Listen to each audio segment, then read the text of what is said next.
Assalamualaikum warahmatullahi wabarakatuh. Selamat pagi, siang, malam untuk teman-teman yang lagi nonton di manapun kalian berada ya.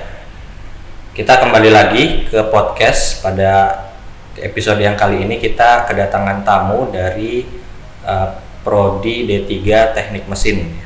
Jadi di sini kita udah ditemenin sama dua dosen yang mewakili D3 Teknik Mesin. Selamat datang Bapak-bapak.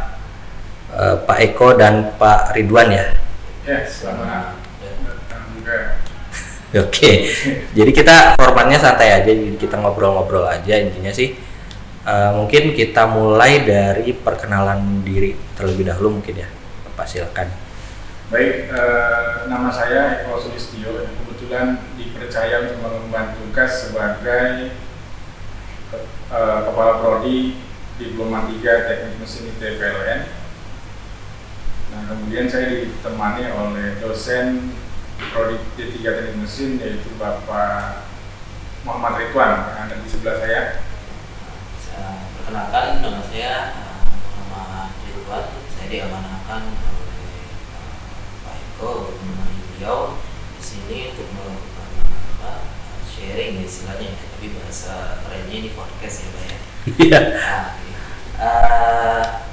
Sekarang saya ada ditugaskan di lab PLTU Mini dan Mikrohidro. Nah, di mana di sana juga ada kegiatan yang dilakukan oleh D3 Teknik Mesin untuk kegiatan ini. Baik. Mungkin kita mulai dari pengenalan singkat tentang prodi ya. Mungkin teman-teman yang di sini belum tahu tentang D3 Teknik Mesin itu secara umum kira-kira seperti apa? Mungkin bisa dijelaskan Pak Eko.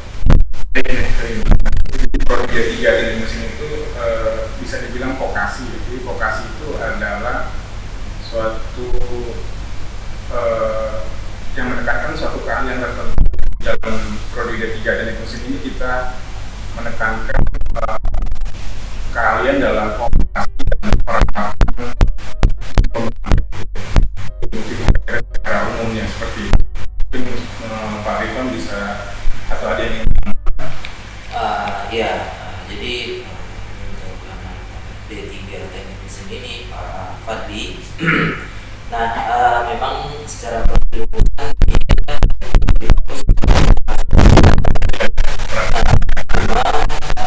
di endingnya di akhir kita kerjasama buat sertifikasi. Nah, yang mana nanti lulusan D3 Teknik ini mempunyai sertifikat kompetensi namanya. Nah, di sana mereka diajarkan mulai dari pemeliharaan, terus pengoperasian pembangkit. Nah, nanti kita uji apakah mereka layak untuk mendapatkan sertifikat kompetensi atau tidak. Oke, baik. Berarti beda banget sama teknik mesin mungkin yang di kampus lain. Mungkin kalau di kita lebih fokus gitu ya Pak. Ya, jadi kalau kita ini fokusnya ke energi ya. Mungkin juga ada perguruan tinggi lain yang fokusnya ke manufaktur ya. Tapi kalau kita energi yaitu operasi dan perawatan pembangkit. Perawatan dan operasi bisa dijelasin nggak itu kira-kira nanti diajarin juga ya berarti skill-skill yang ada di lab maupun yang nantinya akan dipakai di dunia kerja. Ya benar. Jadi seperti pengoperasian PLTU ya. Jadi di kami ya di Udas di TBE itu ada laboratorium PLTU ini dan mikrohidro ya. Dan itu mahasiswa D3 juga praktek di sana. Kebetulan mungkin kepala laboratoriumnya bisa menjelaskan secara umum ya bagaimana apa yang diajarkan pada praktek. Ini Bapak, jadi di D3 untuk mahasiswa D3 Teknik Mesin kita ini mereka ada namanya yang saya emban sekarang ya jabatannya sebagai kepala lab dan mikrohidro. Nah, jadi di sana mahasiswa kita bimbing, kita latih untuk mengoperasionalkan PLTU mini dan bagaimana mengoperasionalkan PLTA juga. Mikrohidro tadi ya? Mikrohidro tadi. Nah, jadi di sini mereka kita ajarkan bagaimana mengoperasikan, terus bagaimana masa semester ke mahasiswanya. Dan ada beberapa lab penunjang juga seperti lab manufaktur ya. Iya, ada di manufaktur, mekanik dan manufaktur. Dan di sana juga mereka belajar teknik pengelasan. Terus bagaimana teknik ngebubut yang baik serta bongkar melakukan pemeliharaan mesin diesel dan pemeliharaan pada pompa.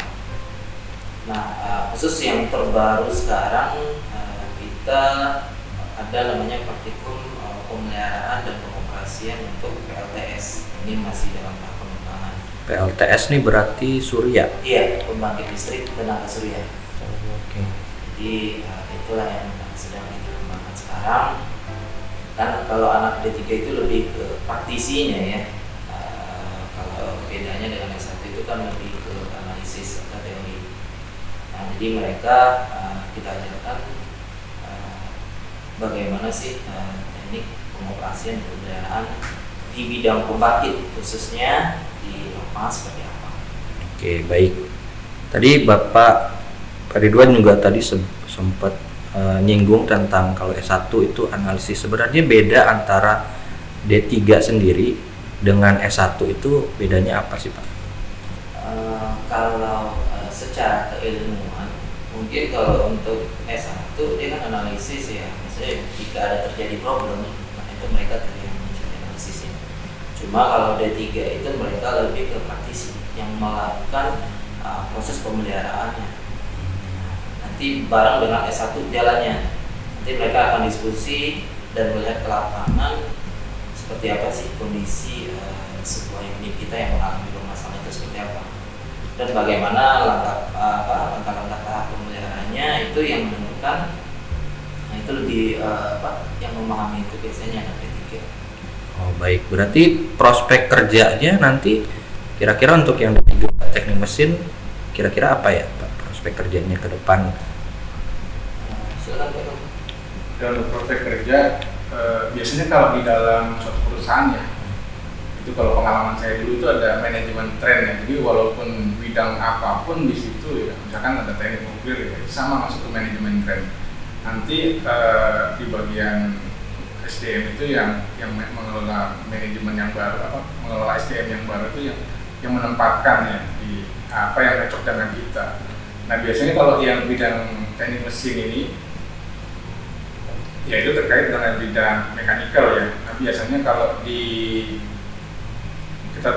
kalau kita lihat di alumni itu banyak yang bekerja ya di bidang permesinan ya. Seperti di perusahaan-perusahaan ya. Nah di sana kan ada bagian produksi, bagian mekanik ya, engineering dan sebagainya. Kemudian di perusahaan gas ya itu juga sama ya. Nah, bisa juga di bagian ini ya, di bagian marketing juga bisa. Nah, tapi kaitannya dengan bidang-bidang teknik ya. Mungkin itu. Berarti lulusan dari prodi teknik D3 teknik mesin ini sendiri beragam ya pekerjaan yang bisa diambil baik itu nantinya di bidang manajemen maupun di bagian praktisi itu sendiri ya. Betul ya. Nah, kalau yang di bidang yang sesuai dengan bidangnya itu ya mereka nggak terlalu jauh ya. Artinya dari bekalnya itu ya tidak terlalu jauh. Seperti misalkan yang di pembangkit ya itu ada beberapa mahasiswa juga yang bekerja di pembangkit ya, baik itu di BUMN atau di perusahaan-perusahaan pembangkit swasta ya. Nah di situ mereka itu kaitannya dengan tadi operasi dan perawatan pembangkit ya, baik itu yang thermal maupun yang non thermal. Oke, dan di kampus kita sendiri itu udah diajarin ya Pak dari berbagai jenis pembangkit, baik itu yang dari air, dari surya tadi ya ada juga ya, sama pengoperasiannya. Oke, kalau tentang akreditasinya Pak? Akreditasi kita saat ini sudah Pak? B ya. Oke, baik. Lalu Nah, kira-kira jurusan yang diterima, kan kita sedang membuka pendaftaran nih.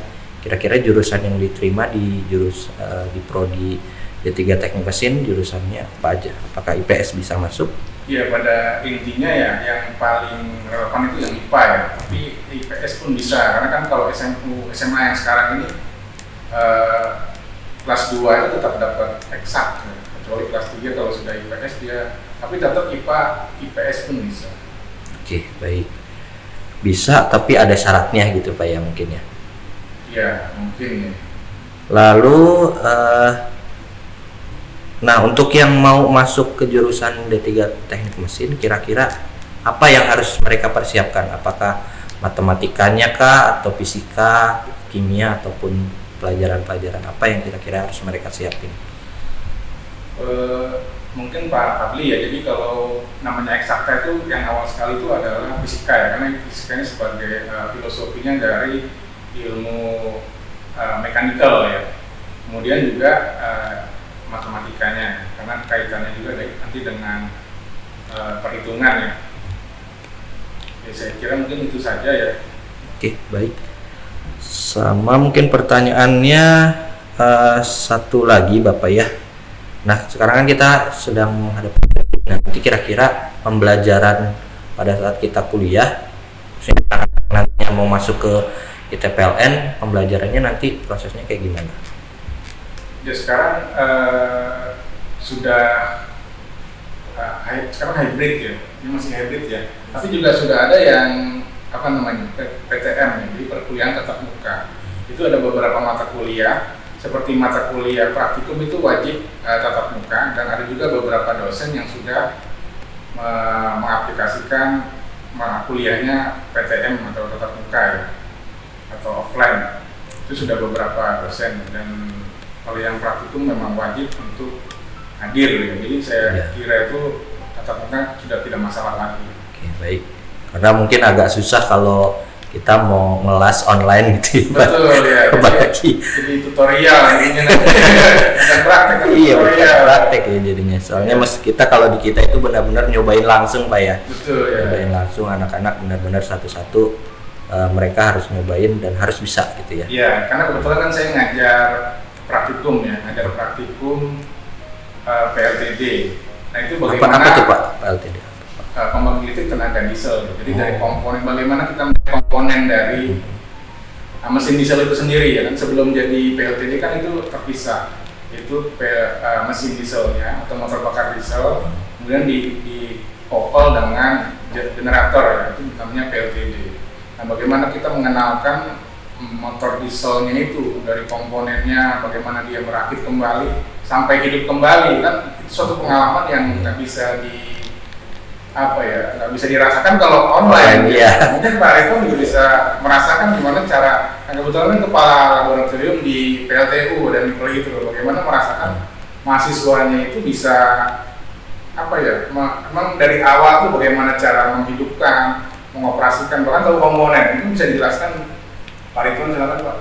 Iya, gini ya Pak Fadli, memang kalau yang namanya praktek itu juga bisa kita ubah ke dalam bentuk online ya, karena memang namanya D3 mereka akan lebih fokus ke praktisinya, jadi ya mereka memang harus tahu bagaimana teknik pegang kunci.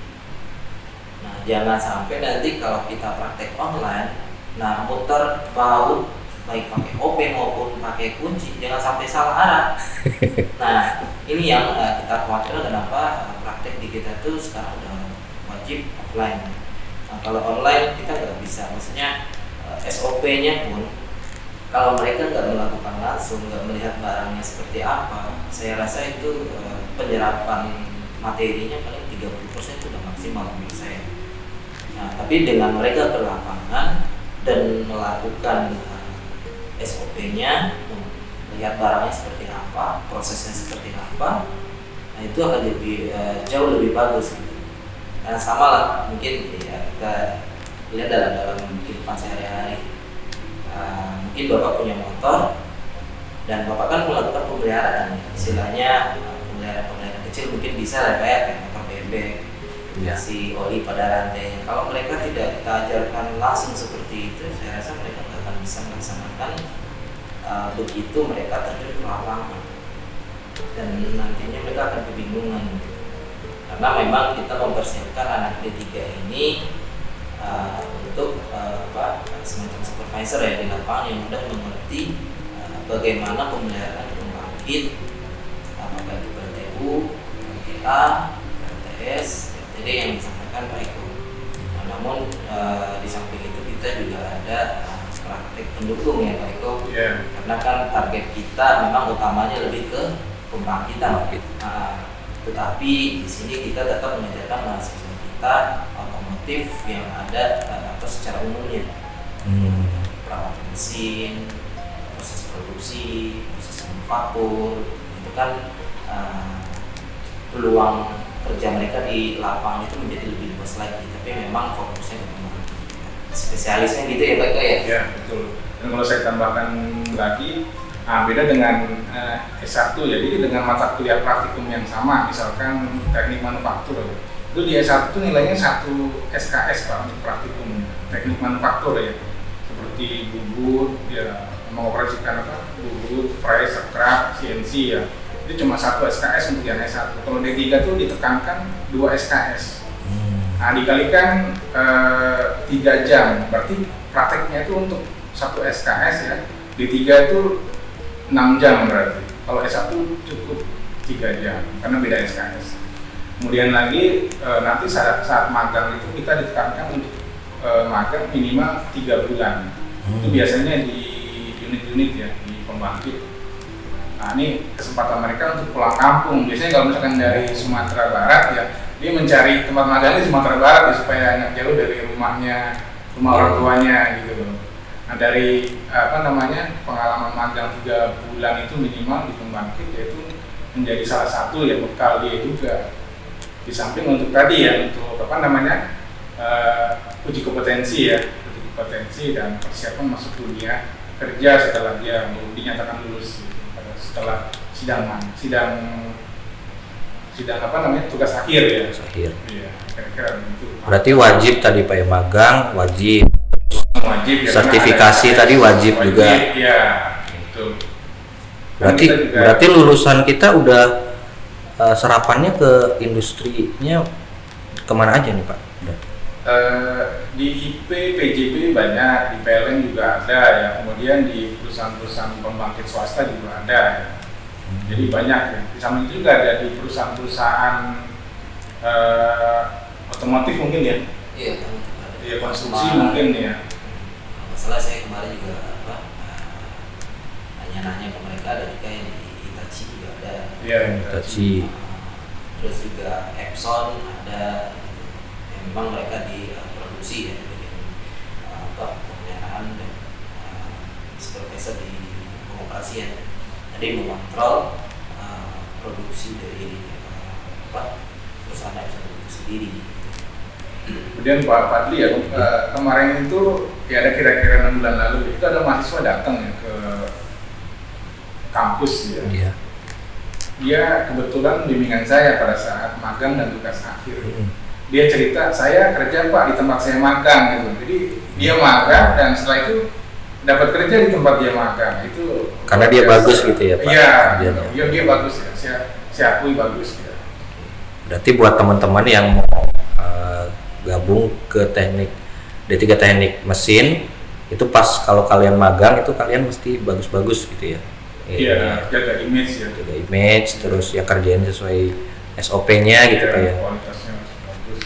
Oke, baik. Mungkin pertanyaannya itu sudah cukup. Mungkin kalau ada closing statement dari Bapak, silakan. Baik ya, saya bandingkan ya antara prodi D3 teknik mesin ITPLN itu beda dengan prodi D3 teknik mesin di perguruan tinggi lain. Karena di prodi D3 teknik mesin ini ITPLN itu memiliki laboratorium yang lengkap ya, baik dari mekanik dan manufaktur. Di situ ada praktikum perawatan mekanik pembangkit listrik, kemudian ada praktikum kerja bangku dan las, ada praktikum operasi dan perawatan PLTB, ada praktikum mesin perkakas, kemudian ada praktikum simulasi pengoperasian PLTU, dan itu memang PLTU langsung ya, PLTU mini. Di situ ada boilernya, ada turbinnya ya, kemudian ada panel instrumennya yang memang bisa dilihat. Memang berbedanya bahan bakarnya itu yang PLTU mini menggunakan solar ya, kalau pembangkit PLTU besar itu batu bara. Mungkin itu yang dibandingkan antara D3 Teknik Mesin ITPLN dengan ya, kampus lain. Mungkin Pak Ridwan ada tambahan? Ya, mungkin tambahkan dari Pak Eko ya. Jadi bagi teman-teman yang ingin bergabung dengan D3 Teknik Mesin ITPLN, ya kita tunggulah kedatangannya di ITPLN. Nanti akan bertemu saya langsung. Nanti bertemu saya langsung.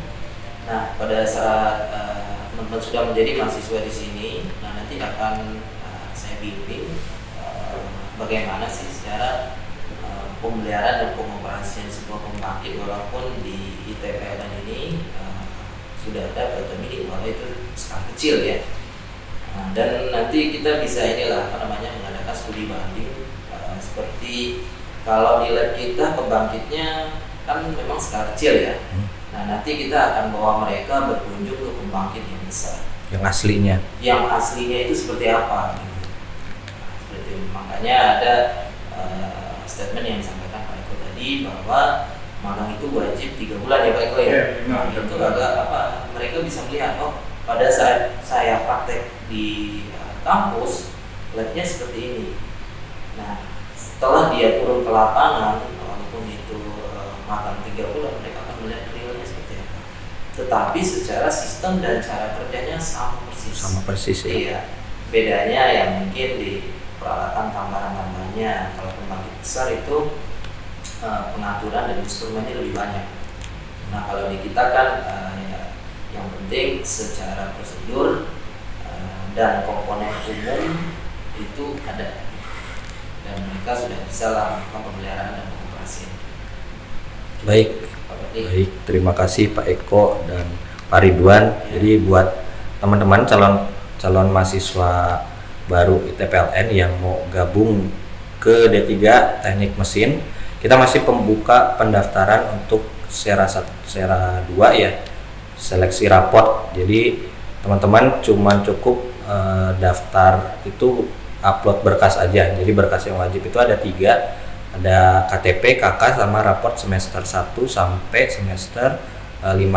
Nah, tapi khusus untuk di sera ini, untuk yang masuk di D3 Teknik Mesin ini kebetulan cuman untuk yang jurusan IPA. Nah, kalau untuk yang IPS nanti kita akan coba buka di yang reguler karena akan ada tesnya gitu rencananya. Baik, terima kasih Pak Eko dan Pak Ridwan untuk waktunya. Saya tutup. Wassalamualaikum warahmatullahi wabarakatuh. Salam Kesatria Putih.